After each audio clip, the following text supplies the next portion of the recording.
I think, actually, to me, continence is probably the last taboo.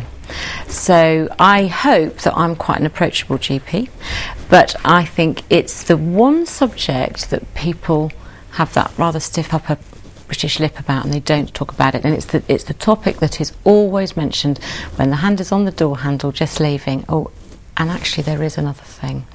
Or a subject which if I asked directly, people will then say, well, actually yes, but it's not something that women generally feel that they're comfortable talking about, and that's a shame, because it's such a common problem and one that's often so easily cured, and yet people suffer in silence for far too long. Pelvic floor problems are incredibly common. It's estimated that there are around 9.6 million women in the UK, that's 1 in 3 women in the UK suffering with incontinence. And do you know what?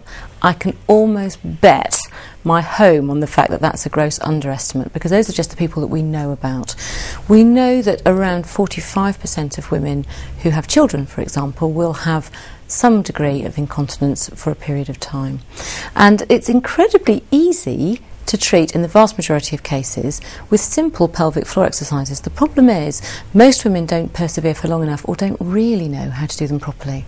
The pelvic floor is actually a group of muscles, and they act as a kind of sling, and they hold all the pelvic organs in place. They guide the baby during childbirth, and they actually help us have a good healthy sex life. They control our bladder and our bowels, so when they stop working, we run into trouble.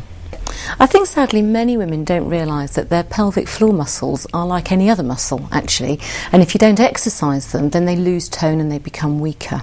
Now, if you add into that the fact that we might have children and we get older and all our muscles get a bit weaker as we get older, then if you're not exercising them, the problem is that you could start to become incontinent, and the problem can get steadily worse. The good news is that if you exercise them regularly, you can prevent it in most cases.